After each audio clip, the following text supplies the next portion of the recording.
श्री राम जय जय राम। श्री राम जय जय राम। श्री राम जय जय राम। श्री राम जय जय राम। श्री राम जय जय राम। श्री राम जय जय राम। सच्चिदानंद भगवान की जय। सत्य सनातन धर्म की जय। सतगुरुदेव भगवान की जय।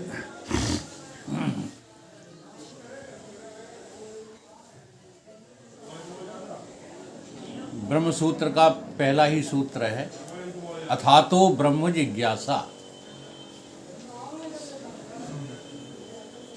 ब्रह्म की पाने की जिनको जिज्ञासा है वो कैसी होना चाहिए?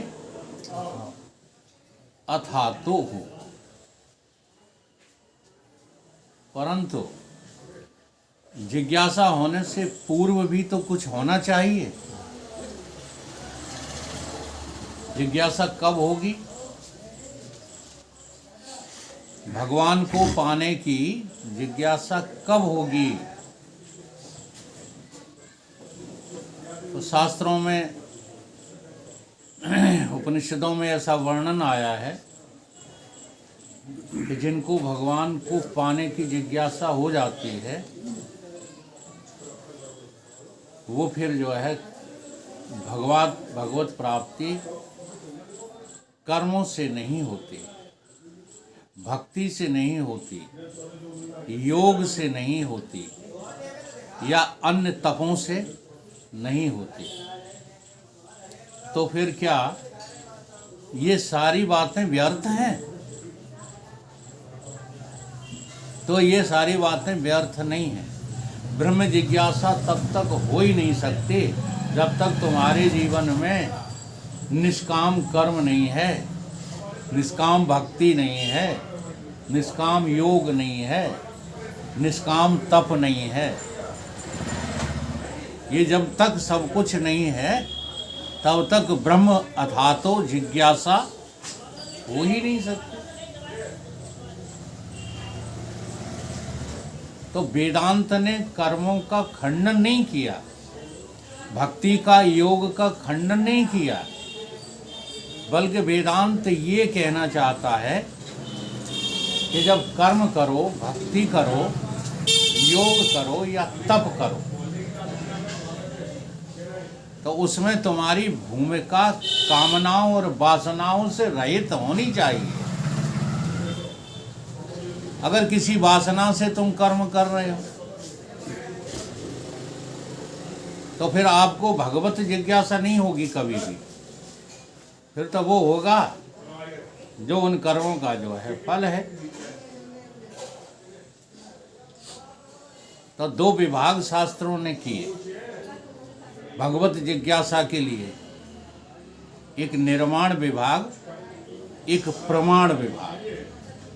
तो निर्माण विभाग में क्या क्या आता है? कर्म, उपासना, योग, तप, यज्ञ आदि। ये सब कुछ किस में आता है? निर्माण विभाग। अब निर्माण विभाग जहाँ कहा जाता है वहाँ सीधा आप जो है एक ही शब्द इस्तेमाल करो, कर्म। चाहे आप उपासना करें, चाहे आप योग करें, चाहे आप तप करें या निष्काम कर्म करें, ये सब कर्म की श्रेणी में ही आते हैं। और कर्मों से देखो क्या होता है, कर्मों से निर्माण होता है, कर्मों से ज्ञान नहीं होता। कर्म की बात जो है बताने से पहले ज्ञान की बात बता दें। ज्ञान क्या है? प्रमाण। अच्छा, ज्ञान प्रमाण कहने का क्या अर्थ है? जैसे अभी आपको किसी जो है चीज को जानना है तो उस वस्तु को यथार्थ ज्यों का त्यों समझ लेने का नाम ज्ञान है। तो वहां पर आपको कोई क्रिया करने की जरूरत है। घड़ी को घड़ी जानना है मोबाइल को मोबाइल जानना है, किसी वस्तु को, तो ज्ञान वस्तु परक होता है, क्रिया परक नहीं होता। ये बात पर समझ में आ रही है? ज्ञान परक। आपको ये मोबाइल जो है जानना है, तो क्या करोगे आप? कौन सी कवायद करोगे बताओ? कुछ नहीं, समझना है। केवल आपको ये जानना है ना कि ये जो है मोबाइल है, तो वस्तु परक हो गई। ज्यों की त्यों वस्तु को यथावत स्वीकार कर लेने का नाम ज्ञान है। तो ऐसे ही परमात्मा को वस्तु कहा है और बाकी सारे जो है ब्रह्मांड को अवस्तु कहा है। सारी बात समझ। तो परमात्मा को जान लेना ज्ञान है और संसार को जानना अज्ञान है। संसार को जानना क्या है? चाहे कुछ जान लो आप संसार में, चंद्रमा जान लो, सूर्य जान लो, अग्नि जान लो, जो कुछ भी है जानने योग्य सब जान लो, तब भी आपने कुछ भी जाना नहीं। इसलिए जो भोला बाबा कहते हैं, जो जानना है सर्व का सो जानना अज्ञान है, और जो जानना है आत्म का वो जानना ही ज्ञान है। जो सर्व जाना आपने तो कुछ भी ना जाना आपने, जो निज को जाना आपने तो सर्व जाना आपने। तो जानने के पूर्व हमको कर्म, उपासना, योग आदि इनको अपने जीवन में लाना ही पड़ेगा। और इन सब को मिलाकर के कर्म ही कहा है। तो कर्म का जो है फल क्या होगा? कर्म के 5 फल हैं: उत्पाद, प्राप्य, विकार्य, संस्कार्य और विनाश्य। ये 5 फल हैं कर्म के। अब इन 5 फलों को कैसे समझा जाए, एक उदाहरण के द्वारा समझिए।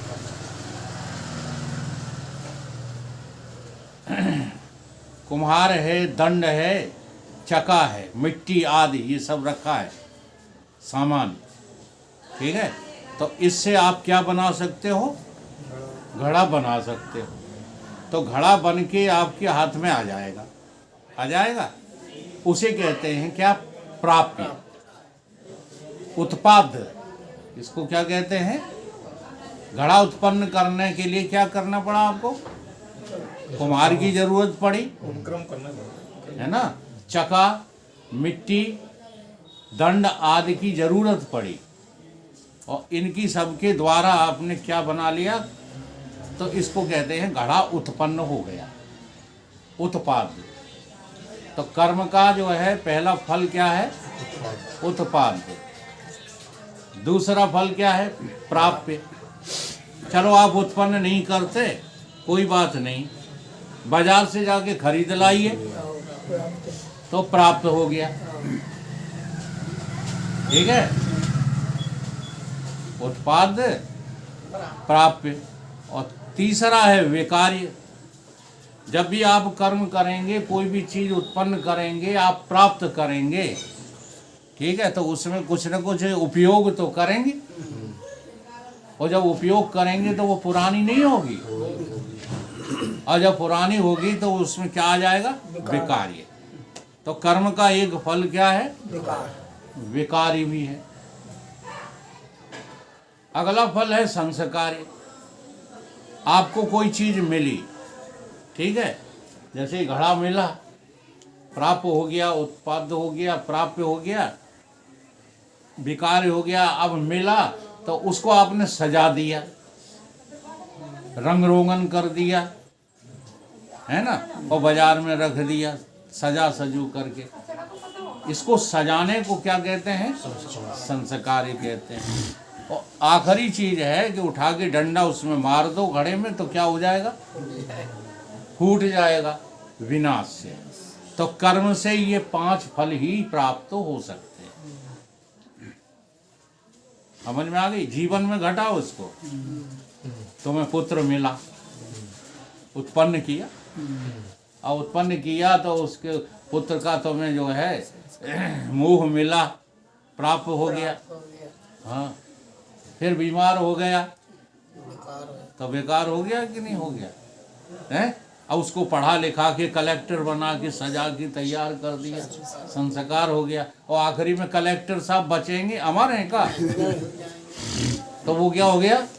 विनाश। तो आप कितना भी कर्म कर लीजिए, जी हाँ, कितनी भी उपासना कर लीजिए, कितना भी योग कर लीजिए, कितना भी तप कर लीजिए, इन पांचों में ही जो है जीवन चला जाए। ये है कर्म फल। निर्माण विभाग, तो निर्माण विभाग से आपको क्या मिलता है? विनाश ही मिलता है। ठीक है, अब इस निर्माण विभाग को आप प्रयोग में लाएं। किसके प्रयोग में लाएं? अज्ञान मिटाने के प्रयोग में लाएं। आप अपने अज्ञान तक कब पहुंचेंगे? जब कर्म कर करके, उपासना कर करके, योग कर करके थक जाएंगे। जी हाँ, कर्म से तो केवल ये 5 चीजें प्राप्त होती हैं ना। अब थोड़ा बारीकी समझो, है वो भी कर्म ही। उपासना से क्या होगा? कर्म से आप यदि भोगों को बदल देंगे तो आप धर्मात्मा हो जाएंगे। ये है उपयोग कर्म का। कर्म करेंगे, कौन से कर्म करोगे? हैं? दुष्कर्म के सुकर्म? तो सुकर्म करने का फल क्या होगा? आपके जीवन में धर्म आ जाएगा।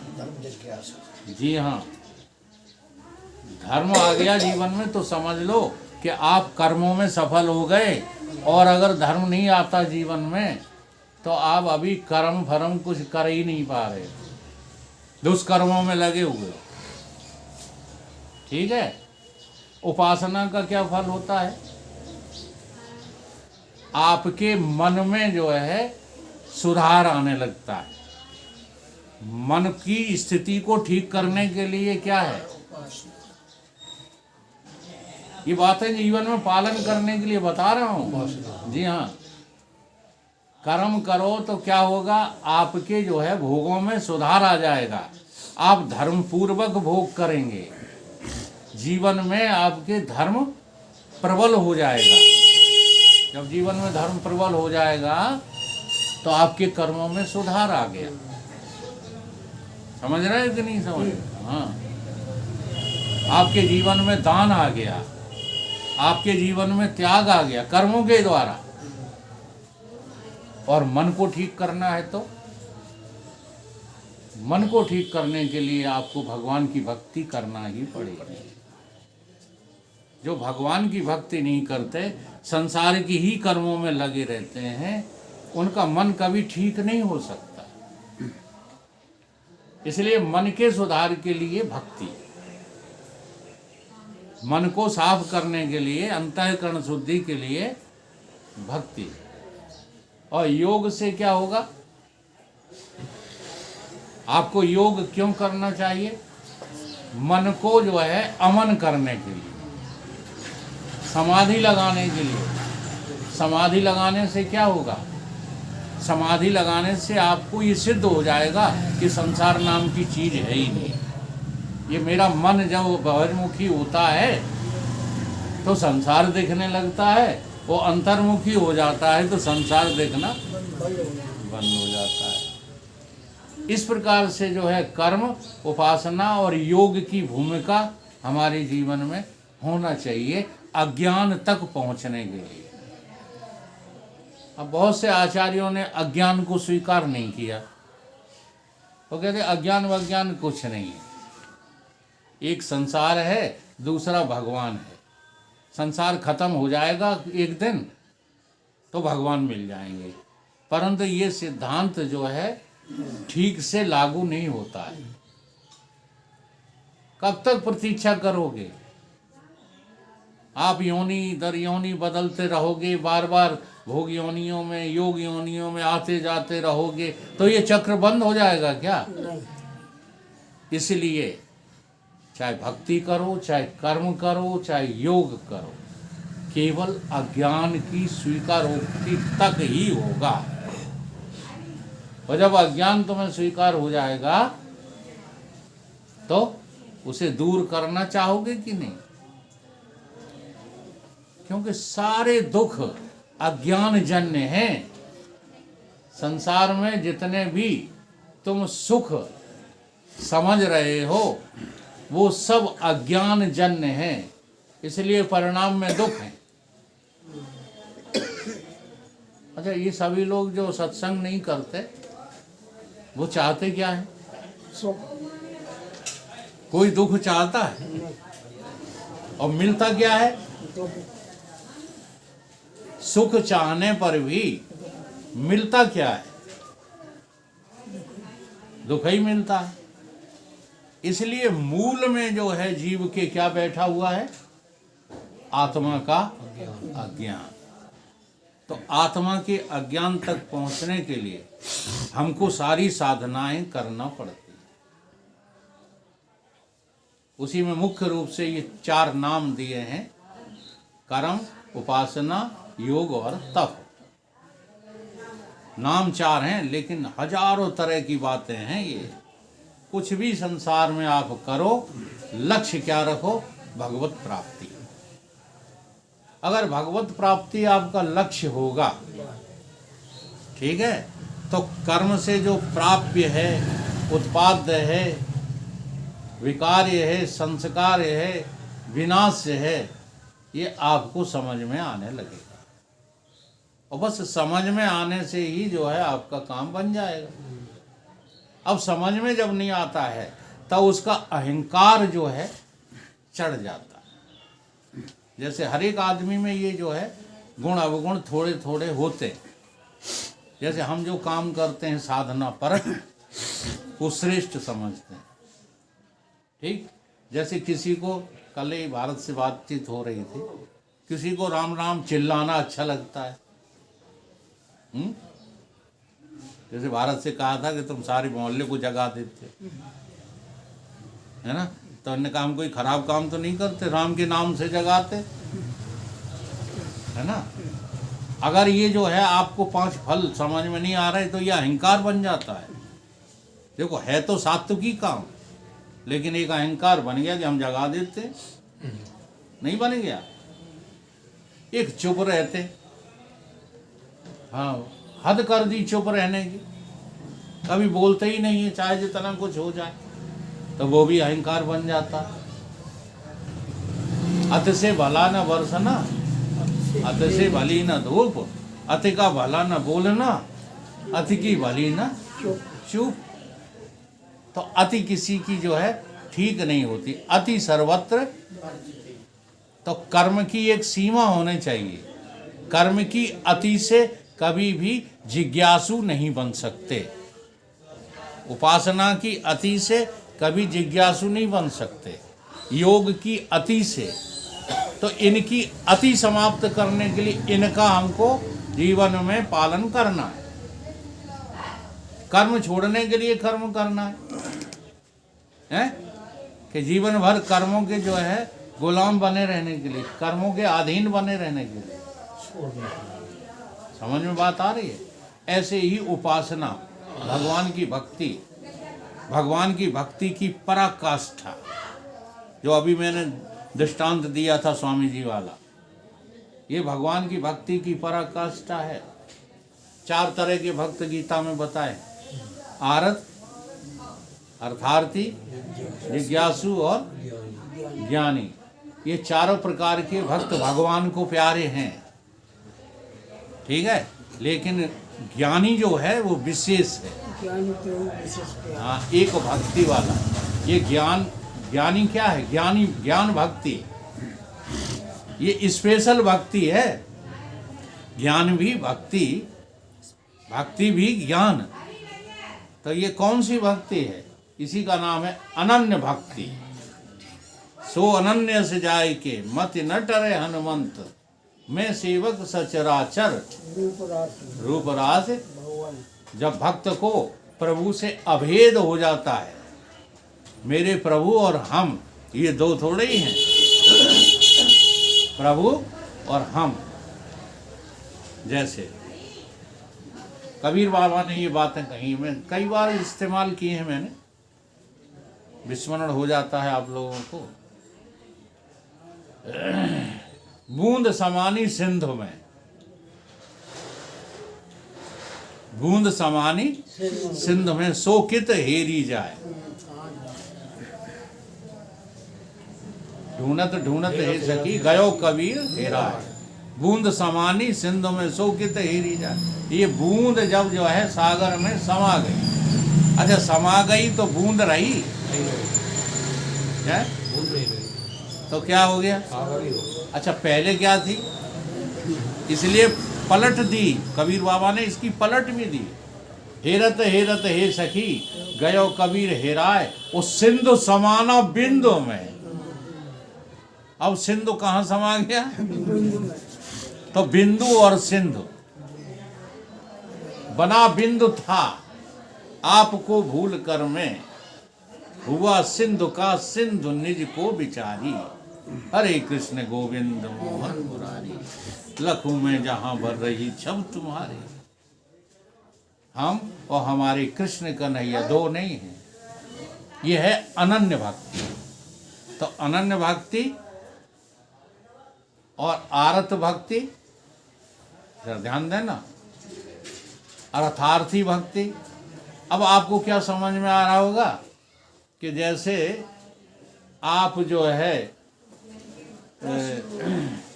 भगवान से अपनी रक्षा करवाने को फिरते रहते हो,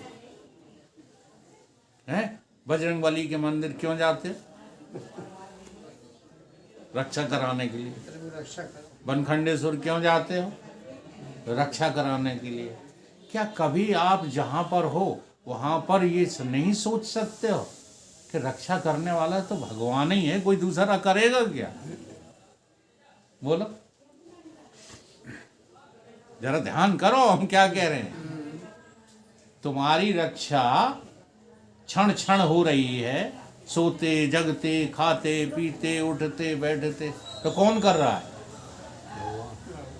भगवान के अलावा और कोई कर सकता तुम्हारी रक्षा? इस भाव का नाम आरत भक्ति है। इसका नाम नहीं है कि जब संकट पड़ा तभी चिल्लाने लगे, वो संकट नहीं है तो हम अपने बल पे जी रहे हैं। ये आरत भक्ति नहीं है, समझ में आ रही है? इसलिए वहां क्रम दिखाया गया है। द्रौपदी क्या कहती है? गुरु द्रोण बोलो पिता में जी बोलो, तुमसे तुम्हारी बहू पूछती। काय को चिल्ला रही है? इनको क्यों बुला रही है? जो बैठे बैठे नीचे आंखें किए तुम्हारी रक्षा करेंगे। जब किसी ने रक्षा नहीं की तब चिल्लानी, दौड़ो द्वारकाधीश। अब पहले क्या हो गया था?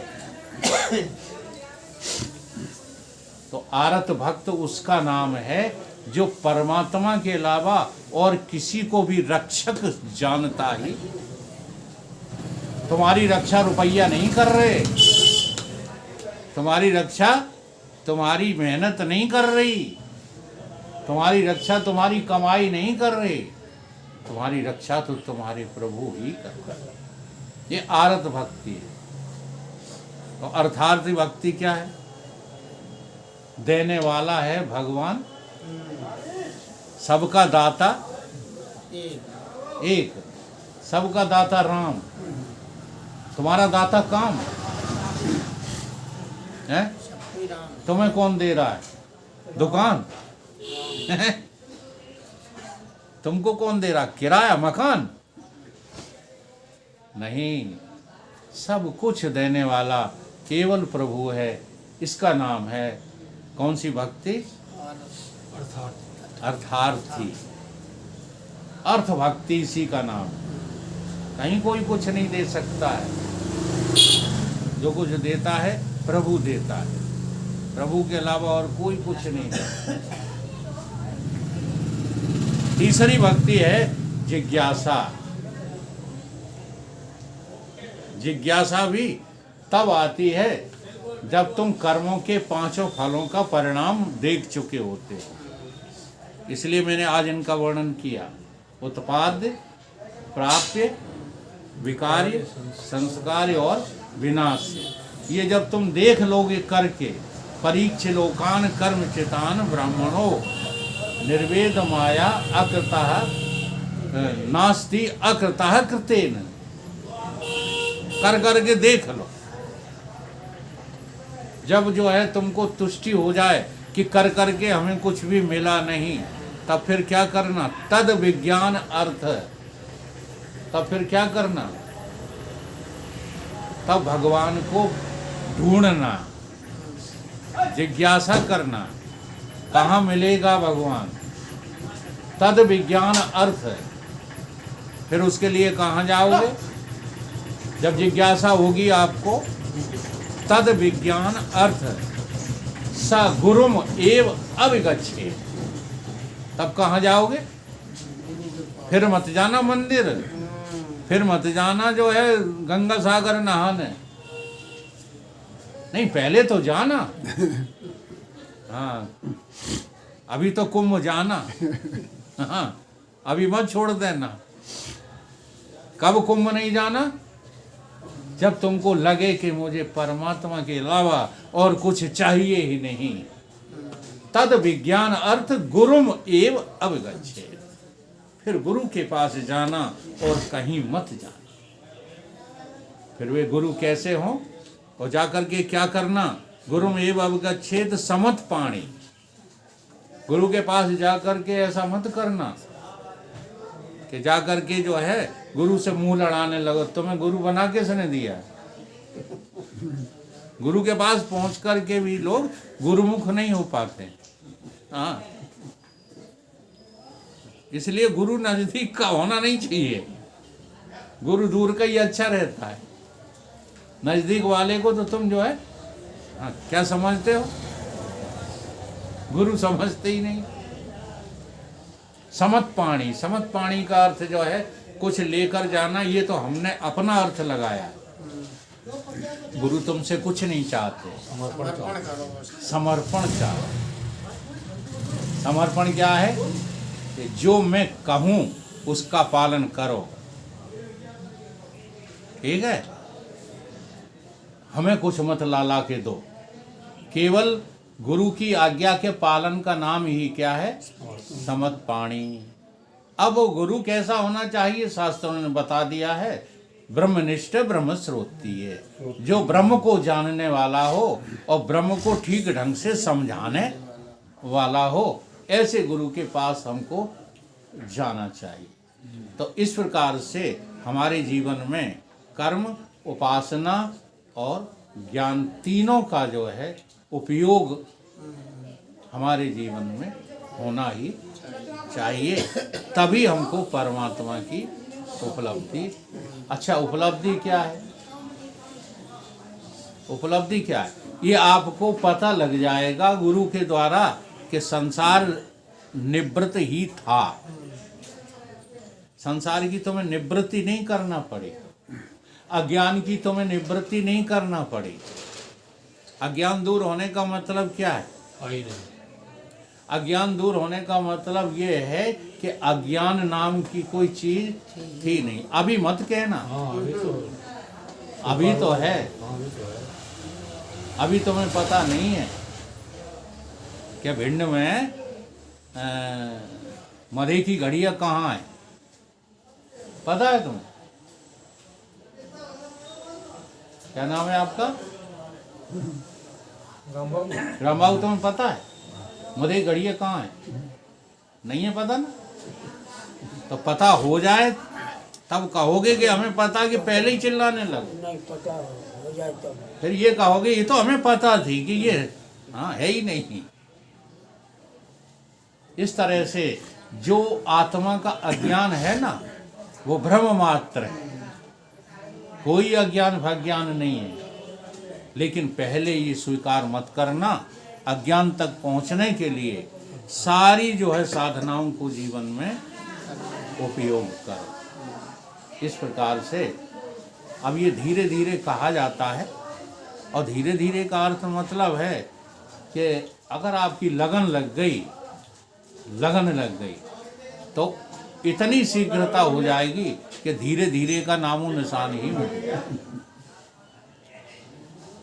ऐसी लागी लगन मेरा हो गई मगन। लगन लग जाए तो, हाँ सत्संग में लगन लगी है, मना नहीं करते हम, ये प्रश्न खड़े होते रहते हैं कि हम सत्संग क्यों आते हैं, लगन लगी है, लेकिन अभी वो लगन नहीं लगी है जिसके लिए सत्संग में आते हो, है ना। तो वो लगन जब लग जाती है तो फिर देर नहीं लगती, और आखिरी परिणाम यही है कि मनुष्य का शरीर मिला ही इसीलिए है हमें अपनी पूर्णता की प्राप्ति के। बोलिए सतगुरुदेव भगवान की जय।